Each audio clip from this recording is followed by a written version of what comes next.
Hello guys, welcome back to SVD, and this is going to be a review of the Bandai Gunpla High Grade HGFC High Grade Future Century, not HUC, but this is part of the HUC line. This is 127, the Shining Gundam from Mobile Fighter G Gundam, the 90s Gundam,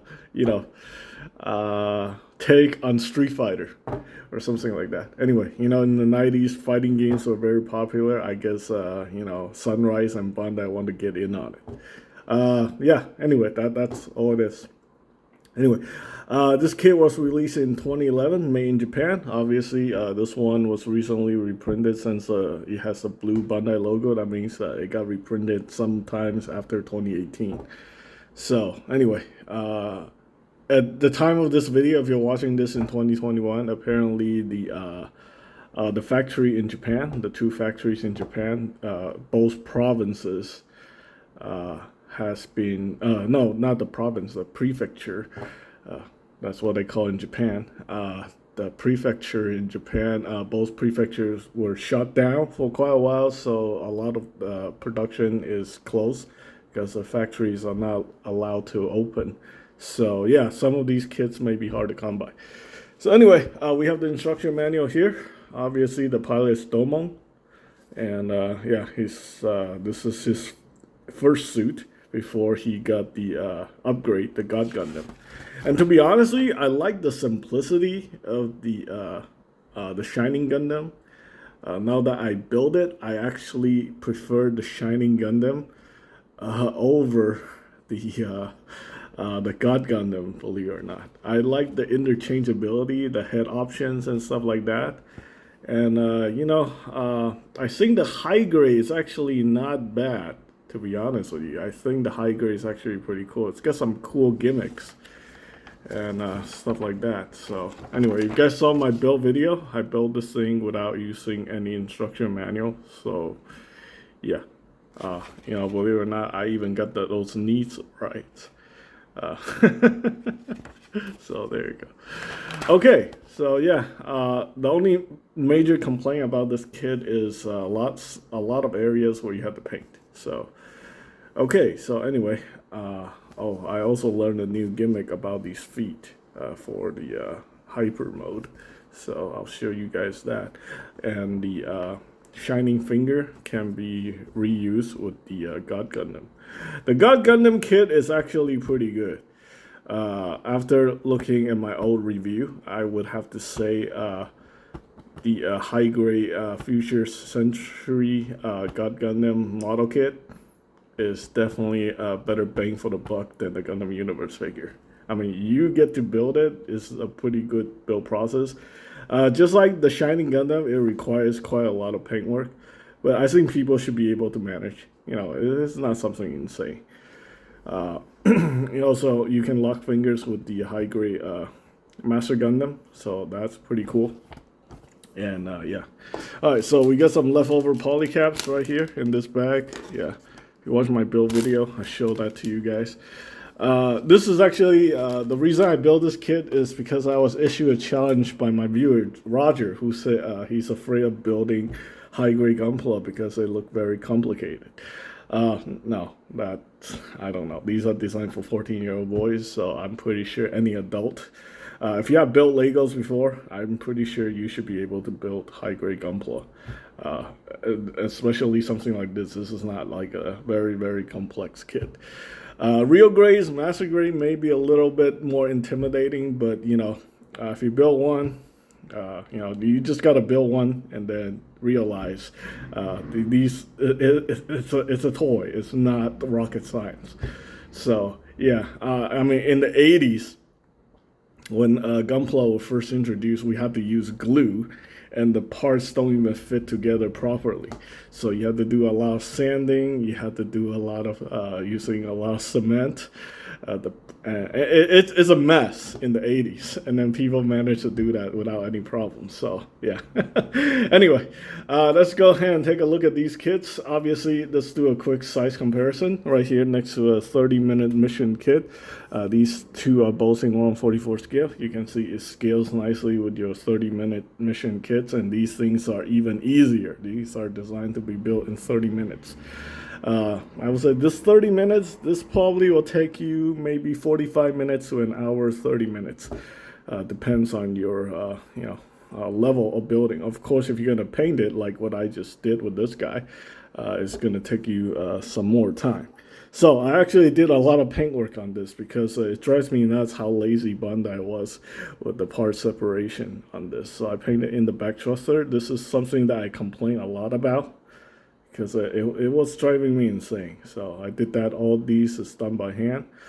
And I was going to paint in this little section here, but I figure, since I had to move it around quite a bit, this thing is probably going to get all messed up. So I didn't paint the little cockpit area. But yeah, I think for the most part, this thing looks pretty good. So this is the core lander thing. I was wrong. Apparently, this is how it flies.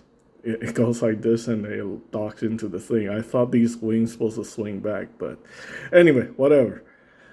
So let's go ahead and get this thing. And then I think it does supposed to have some other gimmick when it comes to the hyper mode, but I haven't watched the show in a long time, so I don't know. It's not one of my favorite Gundam series. So there you go. So this is the non-hyper mode here. And obviously you can see we have a couple accessories here. We have a lot of accessories for this guy. Got the long beam saber and we got the short beam saber. And this can all be stored on the side skirt via this clip thing.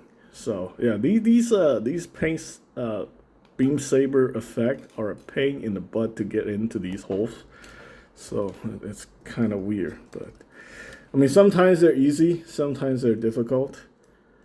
These things are molded from polyethylene. So yeah, I mean, you have polyethylene going to polystyrene. So yep.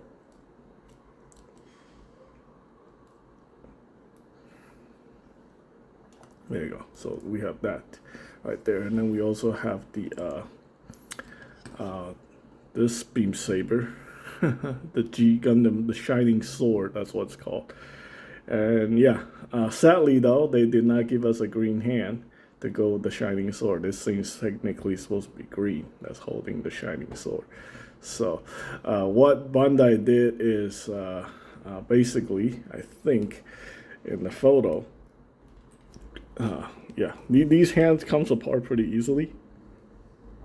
So let's go ahead and open this up. It's just, it's your typical high grade hand. But this one is special. It's designed a little bit different than most of the one that I've seen before. So this is actually unique. This is a somewhat more unique mold when it comes to these Gunpla hands. So yeah. What Bandai did in the promotional photo is have him holding the shining sword on the other hand, and hold on a second, and have the green hand like this, the other clear green hand like this. So you just hold this forward like that. And just, make it look like he's doing the shining thing. Yeah, I know, it's kind of dumb, but whatever. Really should have given us another green hand so he can do the shining sword effect. Technically, he's supposed to be in hyper mode when he does it, so whatever. Alright, so we have that. And yeah, like I said in my other video, in previous video, these are a pain in the butt to get in. So I definitely recommend using some blue tack. There's some blue tack stuck on here, but yeah, blue tack will hold this together without any issue, and it's you can take it off when you're not using it. It's not permanent. So yeah, this is not going anywhere. Okay, so we got the standard head for the regular mode, and then we got the open mask head for the hybrid mode. So there we go. That's why you have two head options. they didn't got lazy with that, so I have to give them credit for it. And just honestly, these kits are a good value because even though with the lack of color, proper color separation issues, these things cost like anywhere between 11 to like $20 in Japan. So yeah, for $11 you really shouldn't complain. The engineering is there. It's just lack of color, proper color issue. All right, so let's go ahead and put on the head for the hyper mode and talk about articulation first before we get into hyper mode. So yeah, we have a ball joint polycap right there for the feet. And then you do have some articulation right here. The leg can move forward like that.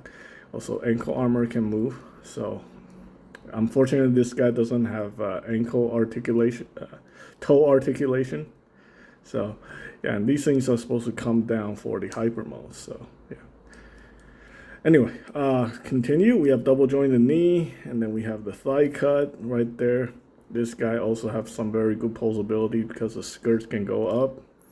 And the leg, I'm pretty sure he can do a roundhouse kick.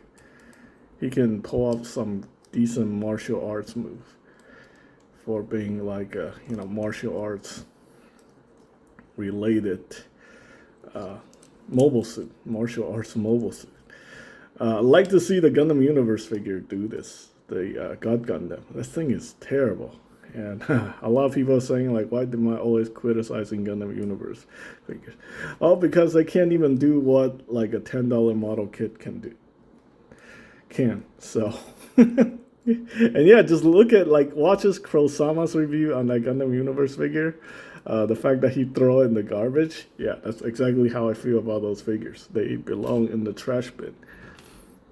All right, so there you go. Oh, and I forgot, you also got to paint these shoulders because they're not color accurate. All right. And forgot to mention he also have closed fists. Yeah, it's essential for a martial artist to have closed fists, right? And just have open hands and pretending that they're like, closed fists. Okay. Continue, we have the waist articulation. Right there is a ball joint. Yeah, since it's a high grade, it does come apart quite easily. It doesn't have an ab crunch, just the ball joint right there. The head is on the ball joint. Unfortunately, there's no other neck articulation because this thing is pretty much embedded inside the body. And we do have the swing out polycap here for the shoulders, so you got that. You can extend the arm forward. Yeah, this technology, the ball joint to the polycap technology is kind of outdated.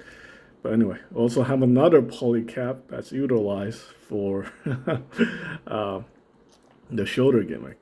So yeah, whenever it comes to polycaps, some people like them, some people hate them. I'm one of those people who hate these polycaps. So I'd rather just have like plastic technology where you can extend and stuff like that instead of cheating using polycaps.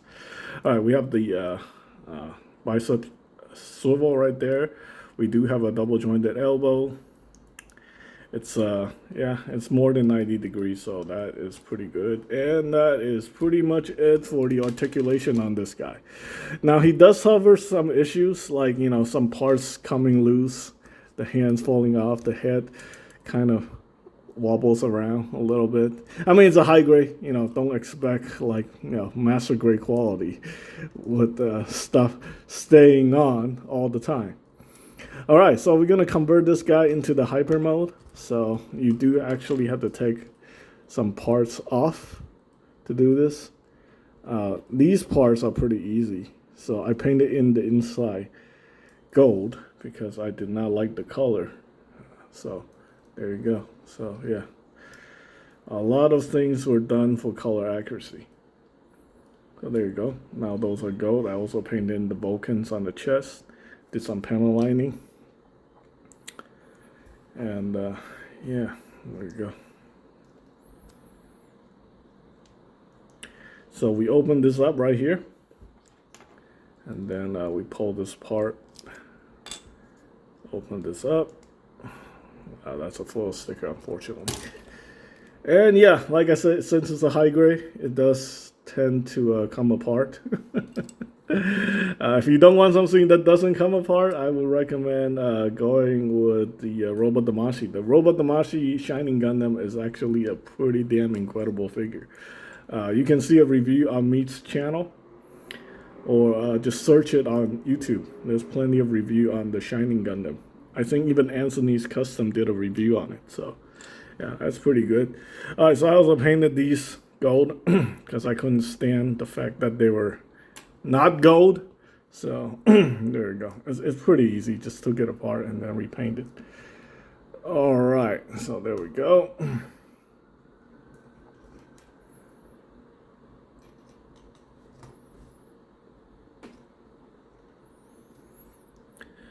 Okay, and the thing about the hyper mode here is that, oh, forgot to mention, yeah, I gotta do these. The instruction said you gotta put these down because of the hyper mode. I think so he's more stable, so he doesn't fall over because he's so hyper, something like that. I don't know. It's weird. G Gundam is a very weird series.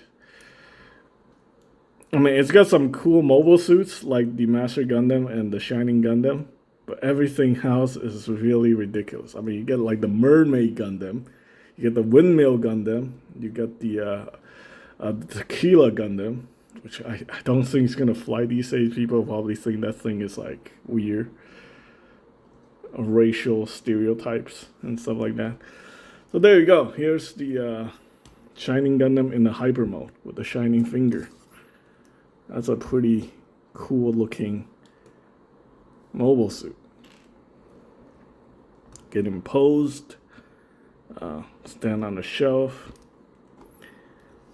I think you should be pretty proud of this, something like this.